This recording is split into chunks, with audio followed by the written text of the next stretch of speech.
When the plate hit the wall beside my head, it didn't shatter completely, just cracked down the middle, the sound slicing the silence between us. Linda gasped. Her sister, Claire, stood across the dining table, breathing hard, her eyes burning with the kind of anger that comes from years of unspoken resentment. "You're selfish, Michael," she screamed, her voice trembling. "You only think about yourself." I didn't move. Didn't even blink. It's strange how moments like that slow everything down, as if time itself waits to see how you'll respond. The truth is, I didn't feel anger. Not anymore. That emotion had burned itself out long before that evening. What I felt instead was finality. The quiet kind. Linda tried to grab her sister's arm, but Claire shook her off. "You've turned him against us," she spat. "You don't see it, but he's using you, just like he used Dad." Her words hit harder than the plate ever could. Not because they were true, but because they revealed how deep her delusion ran. I looked at her calmly. "Claire," I said softly, "you should go home." She laughed, a bitter, mocking sound. "Go home?" "You'd love that, wouldn't you? Get rid of me so you can take everything that's left. The house, the company, even Dad's name. You always wanted to be the hero, Michael. The perfect son. The man who fixes everything." I could feel Linda trembling beside me. She hated confrontation. But this wasn't new. Claire's temper had been part of our marriage since the day I said, "I do." She was there at the wedding, standing in the second row, smiling for the pictures, whispering poison between breaths. But that night, the night of the plate, was different. It wasn't just another argument about the family business or the estate. It was the night I realized that silence, patience, and dignity could be sharper than any weapon. I picked up the cracked plate from the floor, wiped it clean with a napkin, and placed it gently on the table. Then I looked at her again. "I think you've said enough," I said quietly. She scoffed. "You think you can silence me with your polite little words? You think everyone's blind to what you're doing?" I didn't respond. I didn't need to. In that moment, I understood that nothing I said would change her mind. Her rage wasn't about money, property, or fairness. It was about control, the kind she'd lost when her father passed away, leaving the company in both our names. For months, she'd twisted every conversation, turned every family dinner into a battlefield. I'd stayed silent through it all, believing that time would cool her down. But some fires aren't meant to fade, they burn until you stop feeding them. That night when she stormed out, slamming the door behind her, Linda broke down. She sat at the table, face buried in her hands, whispering apologies for her sister's behavior. I placed a hand on her shoulder. "You don't need to apologize," I said. "I think it's time I handle this differently." She looked up, her eyes red. "What do you mean?" I paused, then smiled, not out of spite, but clarity. "I mean I'm going to call Martin in the morning." "Your lawyer?" she asked softly. "Yes." Linda stared at me as if I'd just spoken a foreign language. I'd always been the quiet one, the man who believed in family, who believed that every storm could be waited out. But that night, I realized waiting wasn't peace. It was surrender. When she finally nodded, I knew she understood. It wasn't about revenge. It was about reclaiming dignity, mine, hers, and even what was left of her father's legacy. That night, after she went to bed, I sat alone in the living room. The broken plate still lay on the table, its crack catching the faint light from the lamp. I traced the line with my finger, feeling the rough edge. It reminded me of us, fractured, but not shattered. Outside, the wind moved through the trees, steady and quiet. I thought about how silence had been both my weapon and my prison. And how, tomorrow, it would finally set me free. When I first met Linda's family, I thought I'd walked into one of those picture-perfect households you only see in magazines. The kind with a neatly trimmed lawn, a golden retriever wagging its tail on the porch, and laughter echoing from the kitchen. Her father, Richard, owned a small construction firm that had grown into a regional name. Her mother, Susan, was gracious and soft-spoken, a woman who believed in manners more than emotions. And then there was Claire, the older sister.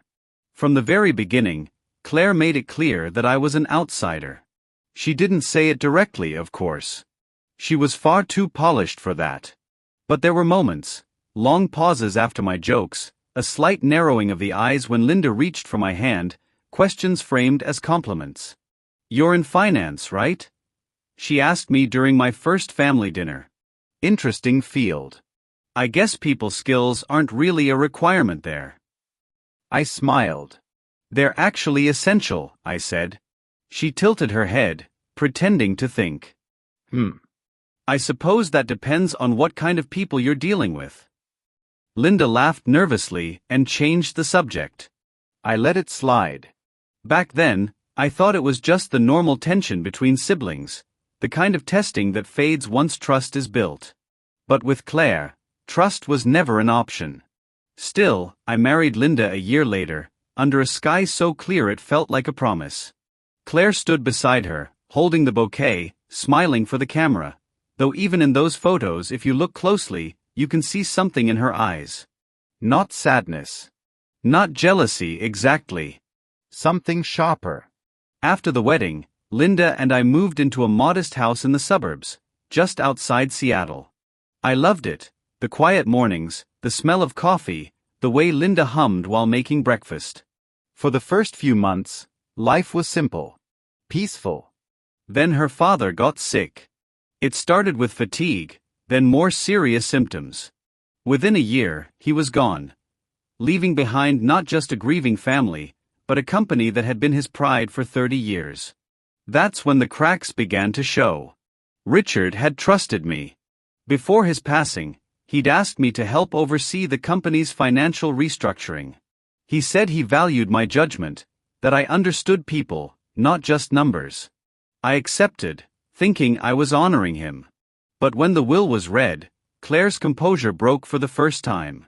"The company is to be managed jointly by my daughter Claire and my son-in-law Michael," the lawyer read.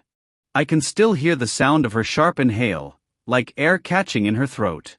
After the meeting, she approached me outside. "You must be very proud of yourself," she said quietly.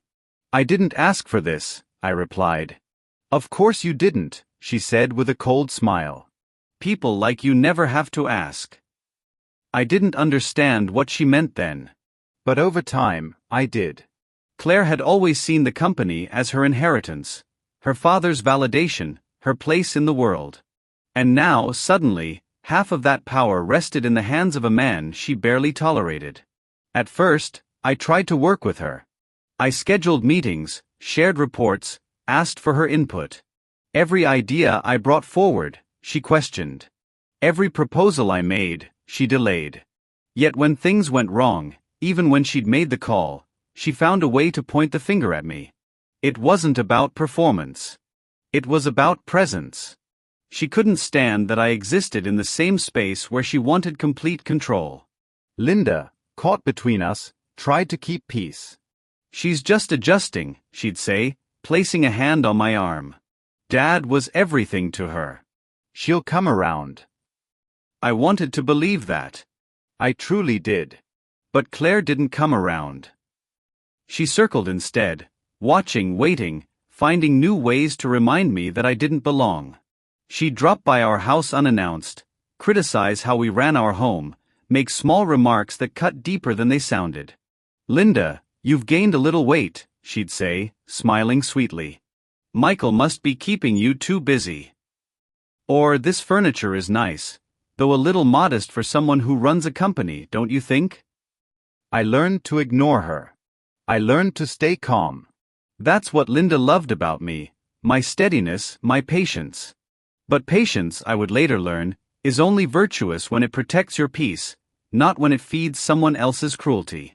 The first year after Richard's death was pure exhaustion. Running the company while dealing with family tension felt like walking through fog with a mirror in my hand, constantly checking if I still recognized myself. Then one evening, after another tense board meeting, Claire called Linda crying. "He's turning everyone against me," she said. "Dad's friends don't even return my calls anymore. Michael's poisoning the board." Linda defended me, of course.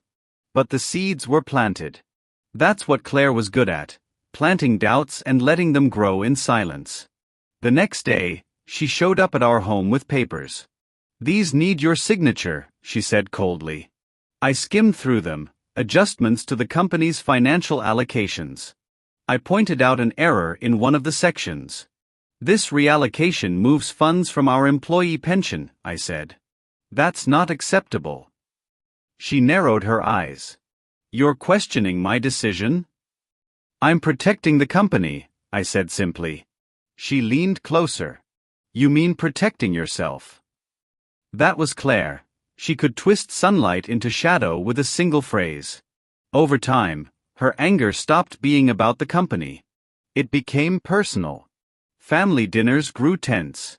She'd find subtle ways to humiliate me in front of others, reminding everyone that I was lucky to be part of their family. "Dad always said Linda needed someone stable," she'd say with a fake laugh. "I guess you fit that bill." I never responded. There's a kind of power in restraint, one she mistook for weakness. Linda saw the tension growing, but she didn't know how to stop it. She'd hold my hand under the table, give me a quiet look that said, "Please, let it go." And I always did. For her. But when Richard's company faced a major tax issue, one Claire caused by approving a vendor without review, she blamed me publicly. She called an emergency meeting, accusing me of negligence. I could have defended myself with proof, but I didn't. I knew where this was headed. I realized then that Claire didn't want justice or fairness. She wanted chaos, because in chaos, she could play the victim. That was the first time I spoke to Martin, my lawyer friend. Not to sue her. Not to fight. Just to understand what peace might look like if I stopped letting her define the rules. He said something that stuck with me, "Michael, sometimes the smartest move isn't fighting fire with fire, it's owning the ground the fire burns on." At the time, I didn't act. I wasn't ready. But the idea settled in me like a seed. Months later, when that plate shattered against the wall, I finally knew, the fire had burned long enough. And I was done standing still. If you've ever dealt with someone who hides cruelty behind a smile, you know how exhausting it can be. You start second-guessing yourself, replaying every word, every silence, wondering if you could have done something differently. That's what living around Claire felt like. A constant test of how long I could hold on to peace before I mistook it for surrender. After Richard's death, the company became her battleground. Every decision turned into a statement of dominance. She'd interrupt meetings to clarify my points, reword my memos, or dismiss my ideas only to present them weeks later as her own. At first, I ignored it. I believed professionalism would speak louder than pride. But I was naive. In corporate environments, especially family ones, perception is reality. And Claire understood perception better than anyone. One morning, she called for a full staff meeting. I remember walking into the conference room, the long oak table, the muted hum of the air conditioner, the stale scent of coffee. Everyone looked uneasy. She stood at the head of the table, perfectly composed. "I've reviewed the quarterly numbers," she began, "and I'm concerned. Some financial irregularities have been brought to my attention." I looked up, surprised. "Irregularities?" "Yes," she said smoothly, flipping through her papers. "Vendor payments that weren't properly documented. I assume you can explain." The room went still. I knew exactly what she was doing. She'd been the one approving vendor expenses for weeks. But by framing the question that way, she placed me on defense. I could have spoken up. Could have pulled out the emails proving my oversight. But instead, I stayed quiet. I looked her in the eye and said, "Of course. I'll clarify the details and send the full report by this afternoon." A few employees exchanged glances. Claire smiled, faintly victorious. She wanted me to react, to defend myself publicly so she could twist it into arrogance or guilt. But I'd learned that silence unnerves people like her more than words ever could. After the meeting, I returned to my office and sent her the complete documentation. Every transaction, every approval, every timestamp. I see the board. Her reply came an hour later. Thank you for clarifying. Let's ensure better communication next time. No apology. Just a deflection. It was a small victory, quiet, invisible to most. But it mattered.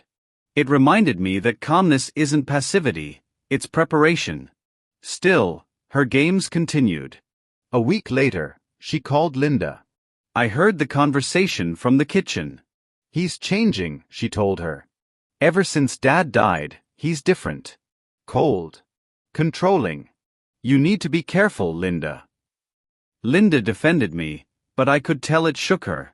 That was Claire's method, planting doubts in fertile soil. For a while, it worked. We started arguing over small things.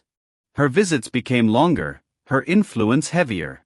She'd arrive under the pretense of helping Linda around the house, but I knew what she was really doing, watching, listening, sewing. One night, after dinner, she found me in the study. You think you're clever, don't you? She said, standing in the doorway. I looked up from my laptop. Excuse me. This little act, the quiet husband who never argues. The rational one. You think it makes you superior. But it just makes you predictable. I closed the laptop slowly. I don't understand what you want, Claire. I want you to stop pretending you belong in this family, she said coldly. You're not one of us. You never were. Her words didn't sting the way she intended. They clarified things instead. This wasn't about the company. It wasn't even about Linda. It was about identity, hers, and the one she couldn't control in me. That night, I realized something important. I didn't have to win against Claire. I just had to stop playing her game. A month later, the board held its annual retreat at a mountain lodge. It was supposed to be a weekend of team building, strategy discussions, relaxation, and bonding. Claire used it as a stage. During dinner, after a few glasses of wine, she started sharing family stories. Harmless at first, then sharper. You know, she said to the group, Michael's a numbers guy, but he doesn't really get people. My dad used to say he's the kind of man who looks at a handshake and sees an equation. The table laughed awkwardly. I smiled. Maybe that's why you trust him with money, she added, not with hearts. That one landed. You could feel it. I took a sip of my drink, looked at her, and said quietly, I'd rather count integrity than favors. The laughter died down. She blinked, not expecting me to respond at all. That night, she avoided me completely. By the end of the retreat, word had quietly spread that Claire's behavior was unprofessional. She knew it too. You could see it in how she carried herself, stiffer, defensive. But she didn't stop. She just changed tactics. When her attempts at humiliation failed, she turned to sabotage. One morning, I got a call from a long-term client. Michael, he said, I got an email from your office. Someone offered to change our contract terms. Was that from you? I froze. We hadn't discussed any changes. When I checked, the email had been sent from Claire's assistant, on behalf of management. I confronted her privately. You went behind my back, I said. She crossed her arms. I made an executive decision. You altered a client contract without my signature. She smirked. You can always fix it later. You're good at cleaning up messes. That was the first time I truly lost my composure, not outwardly but inside. I walked out before I said something I'd regret. That night, I couldn't sleep. I kept hearing Martin's words in my mind, own the ground the fire burns on. So I started documenting everything. Every meeting. Every decision. Every insult delivered with a smile. I didn't confront her again, I simply observed. Calmly. Quietly. Collecting the truth piece by piece. By winter, the company's board began noticing patterns. Claire's impulsive decisions, her hostility, her inability to work as part of a team. She sensed it too, and that made her dangerous. One Friday evening, She showed up at our house again. She claimed she wanted to clear the air. Linda, ever hopeful, invited her in. We sat in the living room, the air heavy with something unsaid. Claire started softly, almost sincere. Michael, I know we've had our differences.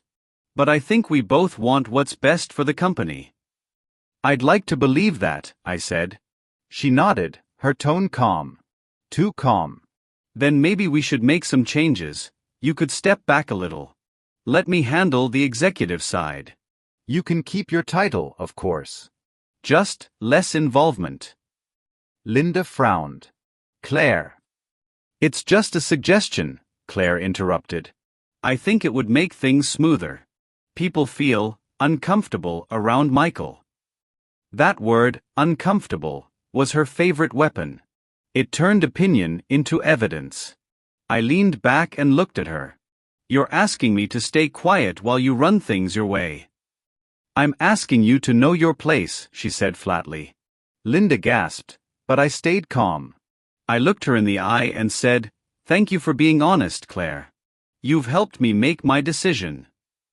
She smiled thinly, thinking she'd won. Good. I knew you'd see reason. I'll have my lawyer draft the necessary papers, I added. The color drained from her face. What papers? You'll see, I said simply. That night, after she left, Linda looked at me nervously.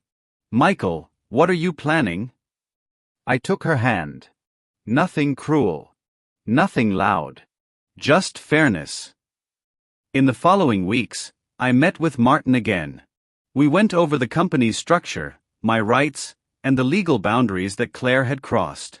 Every careless decision she made, every document she'd signed without my consent, left a trail. Michael, he said, scanning the evidence, this is more than negligence. It's misconduct. You have grounds to remove her from operational authority. I don't want to destroy her, I said quietly. Just protect what's left of Richard's legacy, and my peace. He nodded. Then we'll do it right. No drama. No threats. Just the law. And that's exactly what we did. For months, I said nothing to Claire. I continued working as usual, polite, composed, letting her believe I'd back down.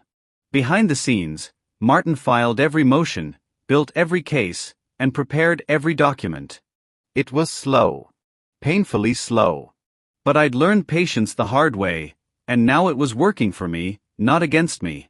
Then one morning, a formal letter arrived at Claire's office. Effective immediately, the board has initiated an internal review of executive conduct and management decisions. I wasn't in the room when she read it. But Linda told me later that Claire went pale, then furious. Michael did this, she hissed. No. Michael allowed the truth to reveal itself. That letter was the beginning of her unraveling, the first quiet shift in a long storm.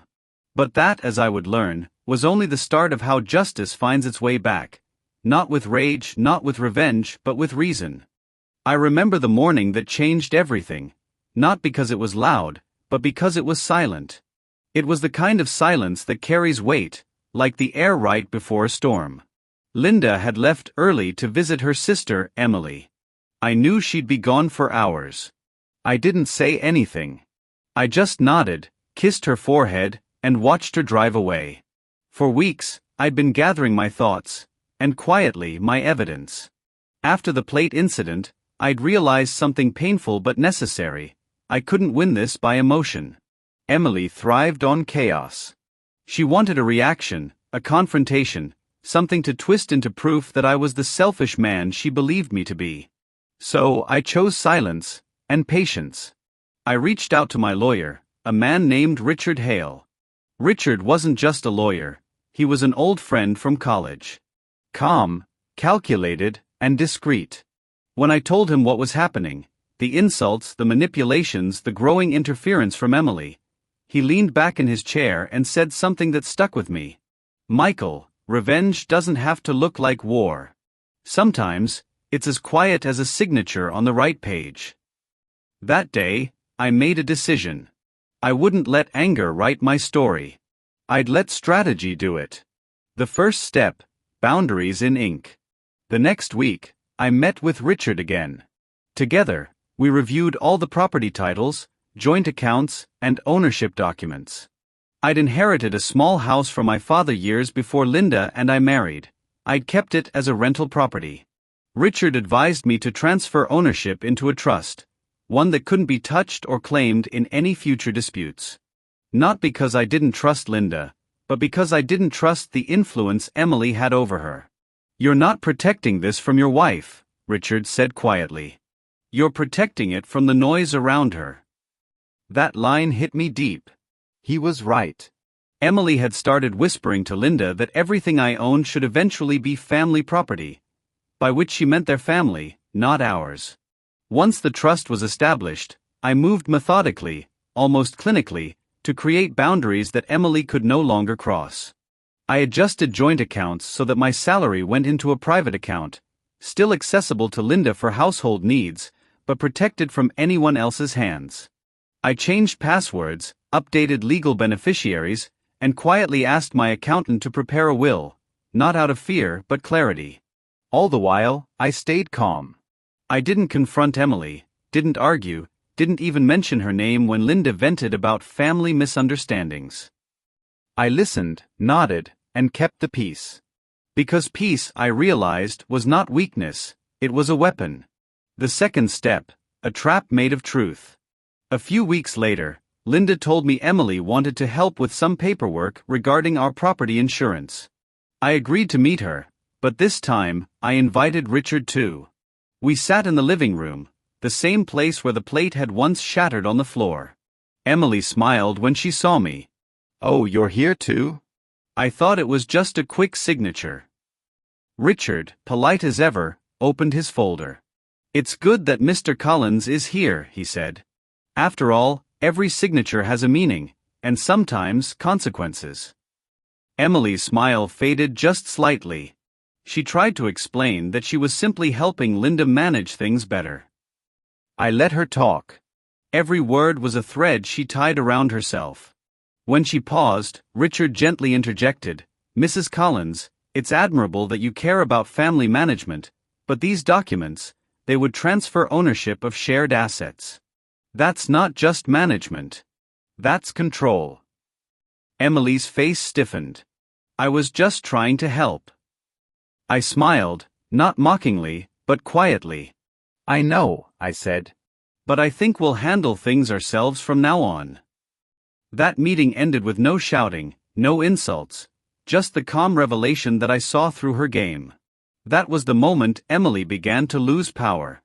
The third step, silence in action. After that, Emily's tone shifted. She stopped visiting as often, though I could tell she still called Linda frequently. Linda's behavior changed too. She became distant, confused. There were moments when I could see her struggling between loyalty to her sister and love for me. I didn't pressure her. I simply lived with quiet consistency. I made breakfast, went to work, paid bills, fixed things around the house, and left space for her to think. It was the opposite of manipulation. It was patience in its purest form. One evening, while we were having dinner, she suddenly asked, "Did you talk to a lawyer about something?" I didn't flinch. "Yes," I said. "To protect our assets and make sure everything's in order." Her fork paused midair. "Why didn't you tell me?" "I didn't want to worry you," I said softly. "I just needed to make sure we're safe, from misunderstandings." There was a long pause. I could almost see her piecing together what that really meant. She looked down at her plate and whispered, "You mean Emily?" I said nothing. Silence sometimes speaks louder than words. She sighed. "I think I understand." That night, for the first time in months, Linda reached for my hand across the table. The fourth step, a lesson in control. A few weeks later, Emily called me directly, something she hadn't done since the day she threw that plate. Her tone was cold, controlled. "You think you're clever, don't you?" she said. "Protecting your money, talking to lawyers, making Linda doubt me?" I didn't answer immediately. I let the silence stretch. Then I said quietly, "Emily, I don't need to make anyone doubt you. You do that yourself." There was a click, and she hung up. That was the last time we spoke directly. But the consequences of that calm conversation rippled for months. Emily began to distance herself, perhaps out of pride, perhaps because she realized her influence was fading. Linda slowly reconnected with me, started to see things more clearly, not because I argued, but because the truth had space to breathe when manipulation stopped echoing. The letter that ended it all. One morning, a letter arrived from Richard's office. It was the finalized documentation, the trust, the will, the asset protection plan. Everything was legally sealed. I placed the envelope on the dining table and waited until Linda returned home. When she opened it and read the contents, her eyes filled with tears. "This is all in my name," she said softly. "Why would you do that after everything?" I smiled faintly. "Because I want peace, Linda. Not power. You're my wife. And no one, not even family, should make you feel torn between love and loyalty." She cried then, quietly, deeply. And I realized that forgiveness sometimes comes not from saying sorry, but from showing security. That night, she called Emily. I didn't hear the full conversation, but I could tell from her tone, calm, steady, no longer defensive, that she was setting boundaries for the first time. I sat outside on the porch, watching the sunset. The house was quiet again, but this time, it wasn't heavy silence. It was peaceful. It was the sound of balance returning. Months passed quietly after the letter. No shouting, no confrontations, no slammed doors. It was strange, how peace, when it finally arrives, feels almost foreign. You find yourself waiting for chaos out of habit. But when it doesn't come, you begin to realize you were living on edge for far too long. I started noticing small changes first. Linda smiled more. She cooked without tension in her shoulders. We'd sit on the porch after dinner, talk about her art classes, my work, or sometimes just the sound of the night. She stopped mentioning Emily. Completely. It wasn't avoidance, it was release. Like she had finally let go of something heavy she'd been carrying for years. One evening, while we were watching the sunset, she said softly, "You know, I used to think you were distant. That you didn't care about my family. But now I see you were just trying to protect us." I didn't say anything for a moment. Then I said, "Sometimes caring looks like distance. Sometimes love means staying calm when you want to scream." She nodded, resting her head on my shoulder. That quiet moment, that small gesture, felt like redemption. 1. Emily's fall without my hand. News of Emily's troubles reached us through Linda's cousin one afternoon. Apparently, Emily and her husband had gotten into financial trouble. Poor investments, mounting debts, and a business partner who'd run off with most of their savings. When I heard it, I didn't smile. I didn't gloat. I simply sat back and let the moment pass through me like a wave. Because revenge, I'd come to learn, isn't about seeing someone fall. It's about realizing you no longer need them to fall for you to rise. Linda was shaken by the news. "She's always been so proud," she whispered. "I can't imagine how this must feel for her." I said quietly, "Pride falls harder than truth ever does." For a few days, Linda seemed torn. I could see the compassion in her. The same compassion that once made her blind to her sister's manipulation. But this time, there was balance. She didn't rush to fix Emily's life. She didn't write checks or make calls. Instead, she said, maybe she needs to understand what it feels like to face consequences. And that right there was growth. 2. The visit. A few weeks later, Emily came to see us. It was a Sunday morning. Clear skies, warm breeze, the kind of day that doesn't warn you something unexpected is coming. When I opened the door, I barely recognized her. The confident sharpness in her expression was gone. She looked tired, smaller somehow. "Michael," she said quietly, "is Linda home?" I nodded and stepped aside.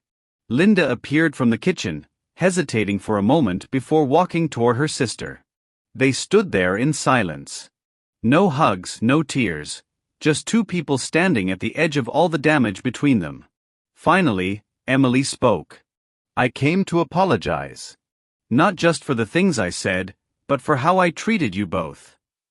Her voice cracked slightly. You didn't deserve that. I thought I was protecting my sister from you, but really, I was just jealous. Linda's eyes filled with tears. Jealous? Of what? Emily looked down. Of your peace. Of how he treats you. I've never had that. So I tried to ruin it. There was a long silence. You could feel years of resentment and misunderstanding dissolve in that one confession. I didn't say much. I didn't need to. My role in that moment wasn't to speak, it was to witness. Linda forgave her, right there in the living room. Not because Emily deserved it, but because Linda needed it. Forgiveness, I realized, isn't about giving someone a free pass, it's about freeing yourself from their weight. 3. Closure through grace. After that day, Emily visited a few times. She was careful, humble, even kind. She didn't interfere or advise. She simply showed up, helped in the kitchen, made small talk. The three of us even shared a quiet dinner one evening. It wasn't the same as before, and that was a good thing. There was honesty now. A fragile honesty, but it was real. At one point, Emily turned to me and said, "You had every right to throw me out of your lives." But you didn't. I smiled gently. Throwing you out would have been easy. Living peacefully without needing to prove anything, that was harder. She nodded, eyes glistening. You're a better man than I gave you credit for. I shrugged softly. Pain changes people. It either makes you bitter or wiser. I just tried to choose the second. She didn't reply. She didn't need to. 4. The letter of peace. That night, after Emily left, I sat at my desk and opened the old file I'd kept, the one with all the documentation, notes, and legal records. It had once symbolized defense, protection, strategy. Now, it just felt heavy, unnecessary. So I wrote a letter. Dear Richard, I want to thank you for everything you helped me with. But I think it's time to close the file. The purpose was never to fight, it was to bring peace. And I think peace has finally come. With gratitude. Michael. I sealed it, placed it in an envelope, and left it by the door for the next morning's mail. It felt like a full circle, the same kind of silence as the day I'd started this journey, but lighter, cleaner. 5. What I learned. Sometimes I sit alone on that same porch where everything began, where anger once lived quietly under my skin. The wind feels softer now. The world quieter. And I've learned that revenge doesn't always need a villain to punish. Sometimes, it's about becoming the kind of person who no longer reacts, who no longer breaks when provoked. Emily still calls Linda now and then. They're rebuilding, slowly, carefully. I don't interfere. I don't forget, either. But forgiveness isn't forgetting. It's remembering without resentment. When I look at Linda laughing on the porch, her hair catching the evening light, I realize I didn't just win a battle. I rebuilt something that could have easily been lost: respect, peace, and trust. The same things Emily once tried to break. 6. Final conversation. One evening, months later, Emily and I found ourselves alone on the porch. Linda had gone inside to grab dessert. She looked out at the garden and said quietly, "You're not the man I thought you were." I smiled faintly. Neither am I. I've changed. She turned to me. Do you hate me? I shook my head. No. I did once, for a short while. But hate is heavy. I learned to put it down. She nodded slowly, her eyes glistening. You're lucky. Not everyone learns that. I wasn't lucky, I said softly. I was patient. And with that, there was nothing more to say.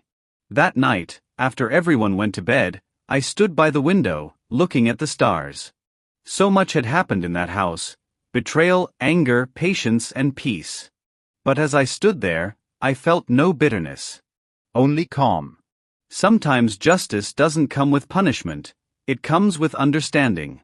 And sometimes the best revenge isn't proving them wrong, it's showing them you've moved on, and you're still standing tall. It's been nearly 2 years since that morning, the one when a plate flew across my kitchen and shattered against the wall, breaking more than just porcelain. Sometimes, I still remember the sound. Not because it scares me, but because it reminds me of how far we've come. Life has returned to a rhythm I once thought we'd lost forever. Linda and I wake up early, take morning walks, talk about the small things: what to cook, which flowers to plant, what movie to watch. It's ordinary. And that's what makes it beautiful. There are no more whispered arguments, no silent dinners. Our home feels like a home again, not a battlefield waiting for the next accusation. And when I look at Linda now, I don't see the woman torn between loyalty and love. I see someone who found her balance, someone who learned that peace doesn't mean pleasing everyone. 1. A quiet morning of reflection. This morning, as I sit with my coffee on the porch, I think about how easily life can twist when pride and ego take the wheel. Emily's words still echo faintly in my memory: "You're selfish." At the time, they hurt. Deeply. Because I had spent my whole life believing that being calm, patient, and fair was enough. But I learned that even good people need boundaries. That silence without direction can turn into permission for others to walk over you. So I found a new kind of silence, one that came with purpose. I didn't raise my voice, but I raised my standards. I didn't seek revenge, but I sought clarity. And in doing so, I realized that true strength doesn't always roar, sometimes it simply endures. 2. Linda's transformation. Linda changed too. She started painting again, something she'd given up years ago when life got too busy and too loud. Her studio sits by the window now, and every evening, I see her working quietly, covered in a splash of colors. There's peace in her posture, the same peace that was missing when Emily's opinions filled our home. One night, as I watched her paint, she looked at me and said, "You know, Michael, if you hadn't stayed calm, I might have lost everything: our home, our marriage, my peace." I smiled and said, "If I hadn't stayed calm, we would have lost it. Both of us." She laughed softly. "You're right. You always were." For the first time in a long time, she looked free, not because someone else had lost, but because we had finally stopped fighting battles that didn't belong to us. 3. The day I let go completely. A few weeks ago, Richard, my lawyer and friend, invited me for lunch. We talked about work, the weather, the usual things men our age talk about when life slows down. Then he leaned forward and said, "You handled it better than most, Michael." Most people fight louder. I chuckled. Maybe. But loud fights don't build peace. He nodded. You know, when you first came to me, I thought you wanted to destroy your sister-in-law. But you didn't. You just wanted your life back. He was right. I never wanted destruction, just peace. When I got home that afternoon, I went through my drawers and found the last piece of paperwork from the trust and legal documents we'd set up. For a long time, I kept it as a reminder, a symbol of strength. But that day I tore it up. Not out of anger, out of closure. Because I no longer needed to protect myself from the past. The lesson had already done its work. 4. The visit that closed the circle. One spring afternoon, Emily visited again. It was unexpected, but not unwelcome. She brought a basket of apples from her garden, a small gesture, but one that carried meaning. We sat in the garden, under the shade of the old oak tree, sipping lemonade. Linda joined us after a while, and for a few moments, everything felt easy, normal. Emily turned to me and said, "I've been seeing a therapist. Trying to fix some things, inside." I nodded.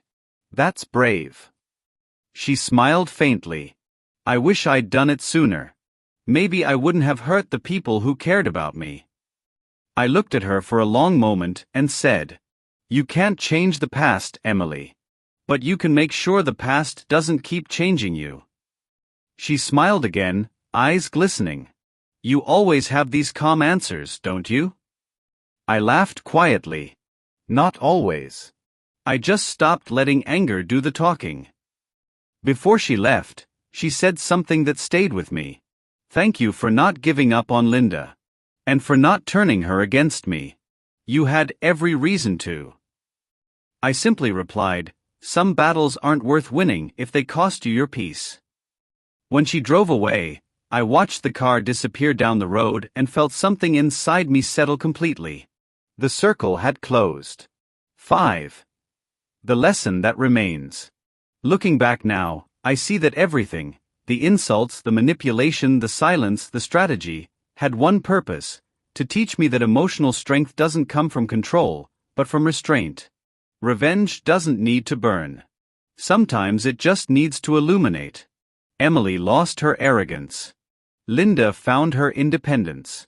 And I found my stillness again. Every person learns something, not through punishment, but through consequence. That's the difference between vengeance and justice.